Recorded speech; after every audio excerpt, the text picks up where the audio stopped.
Hello and welcome everybody to my next review. It's your casual clone, and today we're going to be taking a look at the Star Wars The Black Series clone trooper from the 212th Battalion. As you guys can see, as far as I know, he's a Walgreens exclusive, but I managed to actually get 6 figures of this guy. I'm quite happy that I have a small battalion army thingy now. But yeah, we're going to be reviewing him today. So, this is the box. It's the standard new Star Wars Black Series box with the slanted side. You can see the beautiful figure in the window. He seems to only come with one blaster. I think it's the DC-17, I believe. He does have the Star Wars, the Clone Wars logo at the bottom here. And underneath that, it shows the name of the actual figure. On the side here, you have a beautiful piece of artwork from, I guess the artist that made it. Makes sense, I guess, where it says, again, Clone Trooper 212th Battalion on the bottom.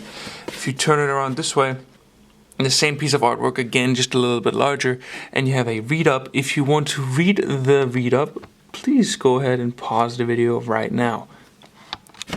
Then, in terms of that, he's the 9th figure in the series. Here, there's some warnings on the bottom here. Not much at the bottom there, if it was to focus on it, which it doesn't seem to want to do, but it doesn't really matter. There you go. He'll have a side window view. Let me just focus that again. There you go. Side window, not much other than Black Series on the side.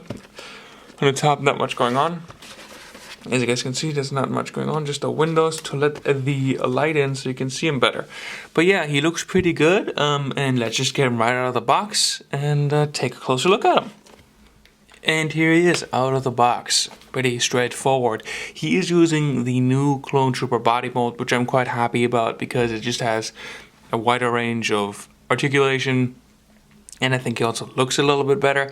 Now, obviously, the new body mold is based off of the Clone Wars series, the animated one. So a lot of people have gripes because they don't look like the ones they have in the movies. I personally like them a lot, and the articulation is just, in my opinion, a lot better. So we're going to be getting right into the review. It's basically just a standard Phase 2 new body mold clone trooper. There's not much else going on aside from the paint application. But yeah, you can see the beautiful paint work. I don't think there's any defects. There's a small defect on the left upper thigh, but with the paint, you can always kind of brush it off as weathering. I think there's actually some intentional, battle damage at the top of the helmet here. If it was to focus, I don't know if you guys can see it very well, but there is some paint irregularities which seem to be intentional, which is actually quite nice. I just noticed that right now. But yeah, this is the standard 212 Clone Trooper. He is from the back, which is really nice that the paint goes around the back as well. They didn't spare the paints there. Excuse the sounds outside, I don't know what that is. But yeah, he does, as far as I believe, have a, yeah, he does. Let me just kind of take off the blaster here. He does have a Tamara Morrison head sculpt underneath, the one that does have the hair. As far as I know, the official clone troopers that come in the series, they do have of the Tamara Morrison head sculpt with hair underneath. Here's a custom I'm working on. This is what the head sculpt looks like underneath. It's just that in white under the helmet. So in case you were wondering what's underneath, in terms of articulation, it's pretty straightforward. So he has a let me just focus on here real quick. There we go.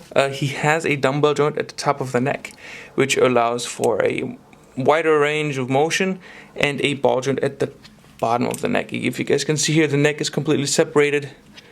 Like it's not fixed to the torso. You could detach the entire neck if you wanted to. He has a butterfly joint, which is a little bit more stiff on my copy of the figure. He does have one. You can see it a little bit right here.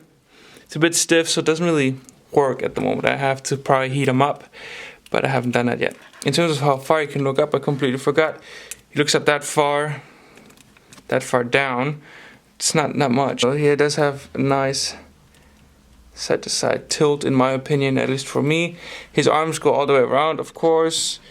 They go out that far if you have the softer shoulder pads, which is nice that they're softer rubber. That allows him to go past 90 actually, which is great. Single jointed elbow, which also goes past 90, which is, again, I think also great.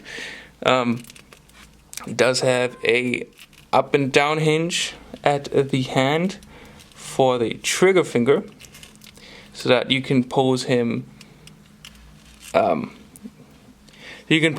that, you know, you have the hand going down that way, and this is like a side to side, sorry, and this is up and down on the holding hand to support the blaster. And then in terms of torso, he has I think also another dumbbell joint in the inside of the torso, which allows for a lot of hula hoop action, which is quite nice. And he goes forward that far until he's hindered by the belt, the gun belt right here. This is as far as he goes forward. He crunches back a little bit more, which is quite good, I think, for a armored character. If you twist his upper thigh armor a little bit, you can get him to kick up that far, which is also not too bad. He has a single jointed knee, which does go past 90, also quite nice. There you go.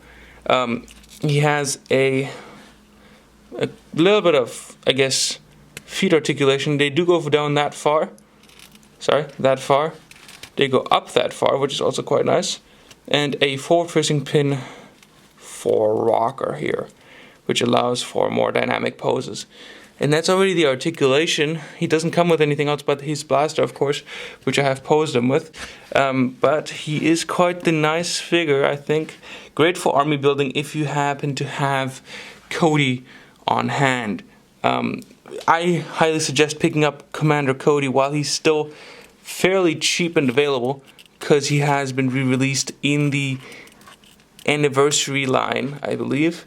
That's how I got mine. I don't have the original one. But that's the 212 Clone Battalion Trooper. And yeah, that's it. And I hope you guys enjoyed the review. This has been your Casual Clone, and I will see you guys in the next one. And until then, bye-bye.